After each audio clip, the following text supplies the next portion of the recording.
Let's take that conversation further. Gauteng Legislature's Portfolio Committee Cogta Chairperson Khumalo joins us on this one, and we're also joined by the Merafong Municipality spokesperson Thabo Moloja, that you heard speaking for a moment there as well. But gentlemen, thank you so much for speaking to us.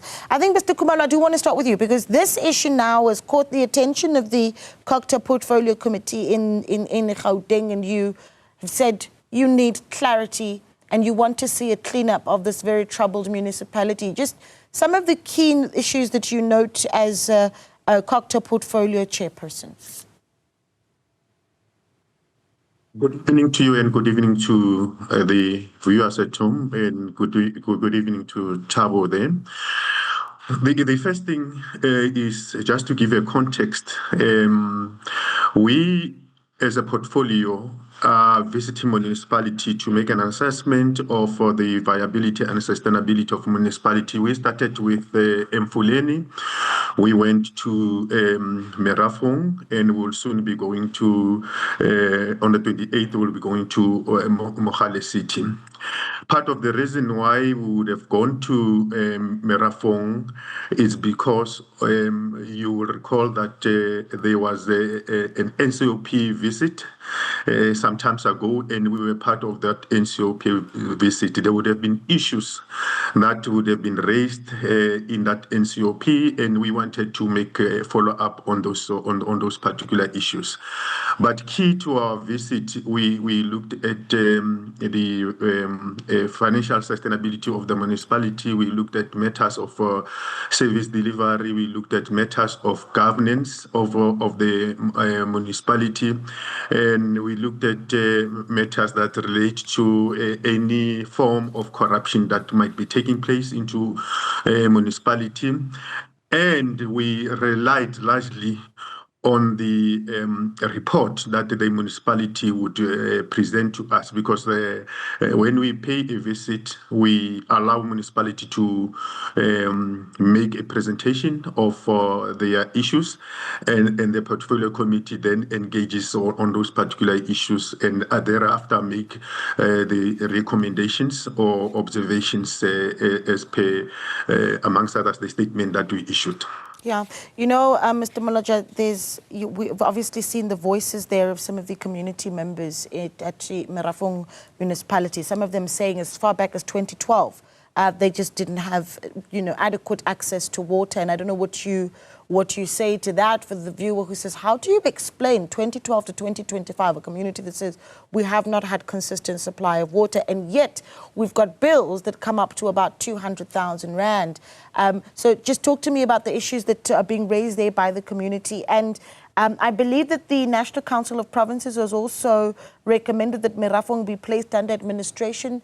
Mr. Moloja, what the sense from the municipality is about what that would mean for Merafong. Thank you, Naledi, for having us, and thank you to your viewers at home, and greetings to Honorable Khumalo, Chairperson of the Portfolio Committee on Cogta from the Gauteng Provincial Legislature. Look, the municipality, we will not be here and look like all is well in the municipality. The municipality is undergoing a number of challenges. For the longest time, the municipality at some point did not have a municipal manager, a CFO. Just the finance department everybody was acting there at a point in time.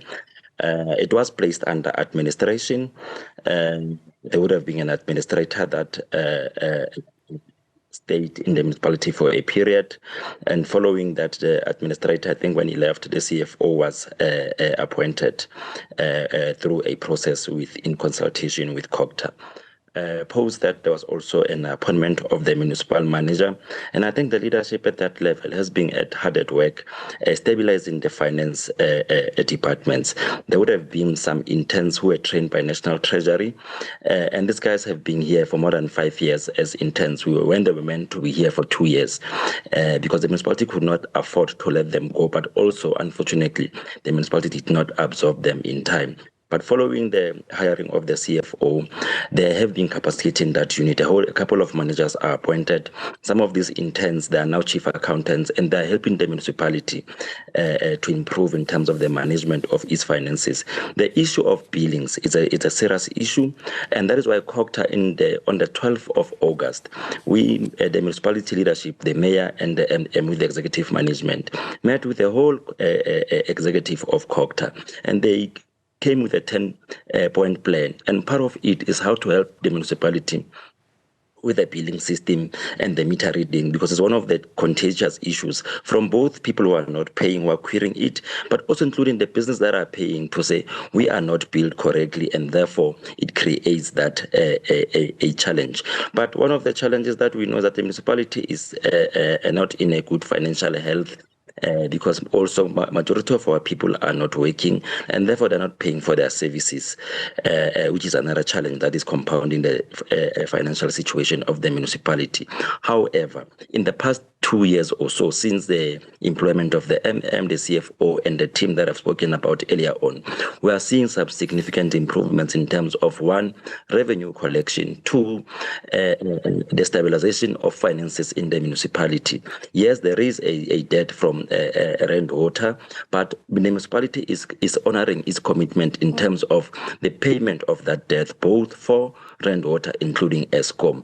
There are challenges in the system. We will not hide from them, but also would like for some of the information that is put to the public to be factual and correct.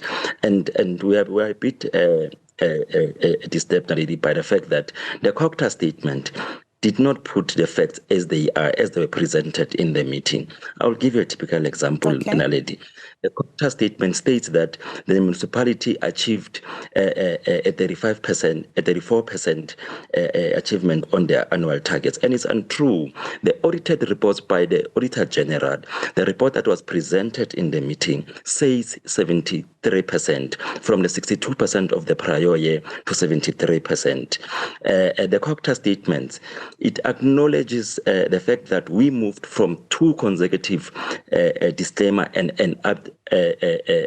adverse finding. It says these are small achievement, and we felt that this can be a small achievement because the chairperson of the portfolio committee of Cogta, Honorable Mzi, he is a former MEC of Cogta, he is a former mayor. He understands that the importance of municipalities managing their finances and getting the reports that are positive from the Auditor General, because he would have been there before, and I'm sure he appreciates that. Well, I'm going to give it to him then, Mr. Khumalo. What do you say to that view, that the data that is being shared here is, not everyone is agreeing on the data of whether or not the municipality is reaching its targets? I'm also keen on what you make of the NCOP's recommendation that the municipality be put under administration. You've got Mr. Moloja saying so many of these posts, the municipal manager, the CFO, those positions were acting positions, but you've taken issue with the appointment of the deputy chief financial officer as well. It's unfortunate. I would have preferred that the executive mayor should have been here so that we can engage better. Because in the first place, the statement that we issued out, we stand by it. It's correct. The 34% performance, service delivery performance by municipality, it came from their own documents. So you can't come today and want to blame Cogta. We looked at their document and we found it in their own documents, and we're in a meeting, they never corrected such. That's point number one. Point number two, our observation is that the municipality is deteriorating, particularly from the financial aspect, and there are a number of reasons that are there. The first one, for instance, is the fact that they own rent water about 1.4 billion. If you look at and juxtapose it with the collection rate, the key question that you have to ask yourself is that how is this municipality actually financially sustaining itself, given those facts before us? But also the NCOP would have said that Gauteng Provincial, the Cogta Department, Gauteng, must consider the 154, Section 154 of the Constitution, which means providing support to the municipality given its dire needs, which we agree. The second point that they would have raised is that there's this allocation that was done to the municipality to a tune of about 5 million, and I think it was meant for sinkholes. That allocation is not necessarily there was no necessarily accountability so far as that is concerned, and therefore it called for a forensic investigation, which we supported, because in the absence of accountability, what else do you do? Because if the municipality really wanted to clarify these matters, they should have done so in the meeting. As I said, our approach is simple. You make a presentation. We don't dictate on what information you should be presenting before us. We create a framework of the issues that we're interested in, and even the issue of water.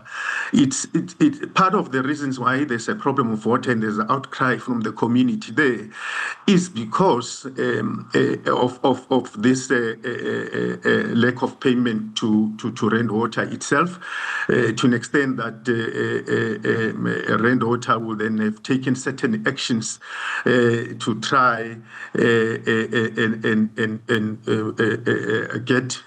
recoup whatever the monies that they have. Our view as the portfolio committee is that municipalities should try by all means to ensure that key service delivery, like bulk electricity, the issues of water, the old infrastructure, and all of those kind of things, they should focus on that. We took an issue insofar as the issue of the deputy CFO is concerned, because all that we're saying is that a municipality as small as Merafong, we must not come up with a heavy structure on it that causes a lot of money out of the municipality itself. We understand the rationale that the municipality is putting forward, but and it was also out of the caution that came from the department itself when that process was engaged. The matter, if it was clarified in a meeting, that matter will not have become the issue that we have, because we ask a specific question: at what level is this person appointed? Is this person part of the senior management of the municipality? Is this person on contract and so on and so on? And the municipality was found wanting insofar as providing us with the answers, and that is why today we are where we are. And as I said, a municipality as small as Merafong cannot really go that particular route. So for the residents of Merafong that are watching this conversation, they just want to know that there's going to be a resolution that improves on their service delivery. So what are the interactions that take place between yourselves, Mr. Moloja, and other role players moving forward? I mean, what is the resolution that is being put in place, or the promise made to residents who are complaining about access to water, infrastructure, and then, of course, you hear Mr. Khumalo talking about budgets that have been put in place to deal with sinkholes. That's a massive problem to have for a small municipality. Massive problem, and we are glad that Premier Panyaza has put this in part of the priority issues, because it's part of the 13+1 issue. The sinkhole matter, I'm sure even Honorable Mzi will agree with us that it's a big issue that the municipality will not be able to resolve on its own, and that is why it would have applied to the province to seek the area to be declared a national disaster so that the resources can come through. We fully agree with and concur with what Honorable Mzi is saying, that where there are issues of money that is people allege that it has not been spent correctly, investigations are instituted and the municipality has been complying and providing its own view with respect to those investigations. A number of bodies are doing investigations in the municipality. But I think as far as the way forward, like I said, just as early as the 12th of August, the leadership, politically the mayor, including the MMCs, as well as the administrative leadership, met with Cogta, came with a 10-point plan to say, how do we turn the municipality around? And this was furthermore presented to the portfolio committee, but even beyond that, at the State of the City address, where the city said, these are the challenges we are facing, working with Cogta and other role players. This is how we intend to resolve them. Like I said to you, that we are going to work with Cogta to ensure that they help the municipality with the billing process. The issue of the mining areas that are not companies that are not paying their services because of a court issue, because there's a court challenge between the municipality and the mines. And it's known this thing that the mines, half of that 1.4 billion is owed by these mines, to say the mines must come to the party and pay their due so that the municipality can continue to provide bulk services. So part of the engagements is to even to consider having an out-of-court settlement, because we know the mines have money to go to court forever, and they're putting the municipality under pressure because they're not necessarily paying now at the current moment. To say, how do we engage with the mines and find an out-of-court settlement that will work for both the city and the people? Because the more you pay, you service that debt of rent, water, and ESCOM, the more you are able to provide services to the communities of Merafong.